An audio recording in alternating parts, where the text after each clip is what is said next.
Hello and welcome, young detectives. This is Lead Game. My name's Leyland Mayhem, and it is time to make another review. What do you think about that, Dr. Watson?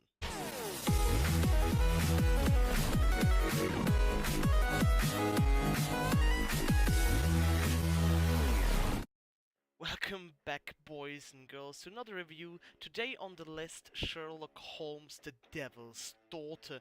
Well, this game is like the other one we made a review about, but there were a lot of changes in my opinion. The first game we reviewed was not that good in my opinion. It was some kind of boring. If you want to see it, you can click on the banner in the right corner right now. But let's move on to the new one. Well, it didn't, or they didn't change in the in-game mechanics at all. I mean, you still walk around in the third-person view and collect evidences or talk to people and so on. But now we come to the best part of the game. Now it's really more open world. In the last part of Sherlock Holmes, it was like the game designers were trying to say, "Hey, yeah, right there, walk there. Yes, you got the evidence. Wow, you're really a good player. What a good boy." Blah blah blah. But now the game is like a little open world where your specific character talks to you and you have to find the evidence or way by yourself. So you have multiple ways to get to the point where you wanna be. For example, in one of the missions you have to talk to someone. Normally you will just say I want to talk to this person and the game will almost beamed you right in front of his face.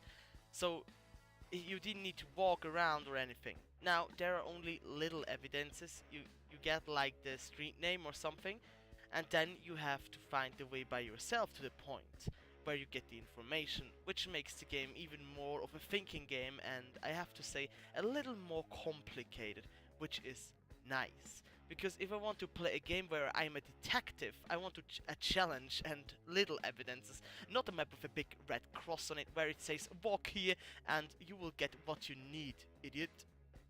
But anyway, so the game got a little more open, which is really nice. If you walk around the map, it little feels like Assassin's Creed or something.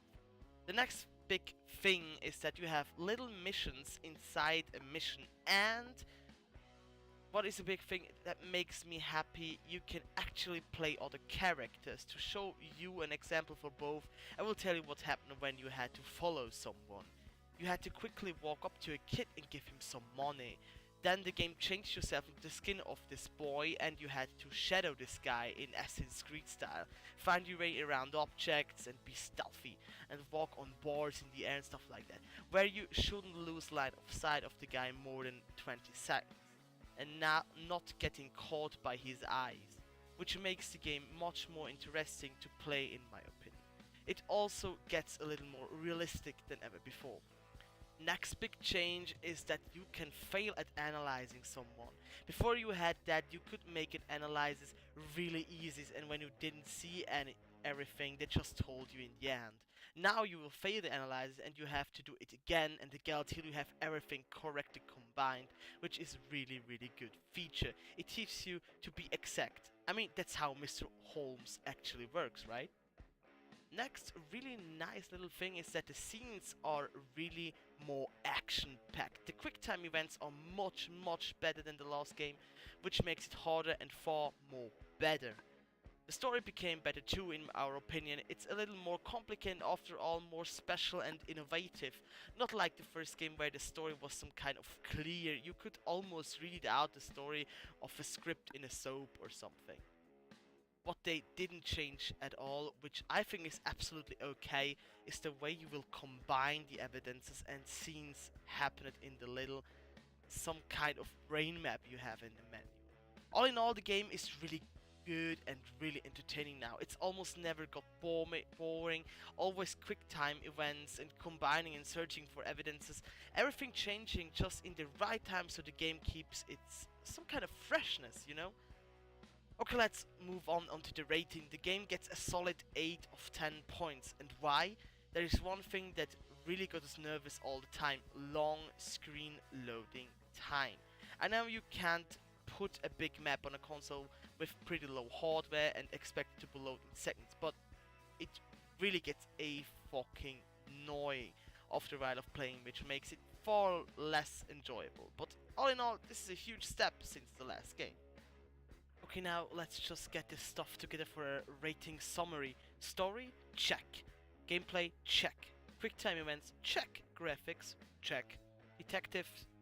Check. Complicated? Maybe sometimes. Check. Fun? Check. Loading time? Not okay. Okay, thank you so much for attending this video. We hope we could give you a little sneak peek what the game is all about, and we hope that you will join us again when it says Lit Gaming Review. My name's Lil Mayhem. Have a good night.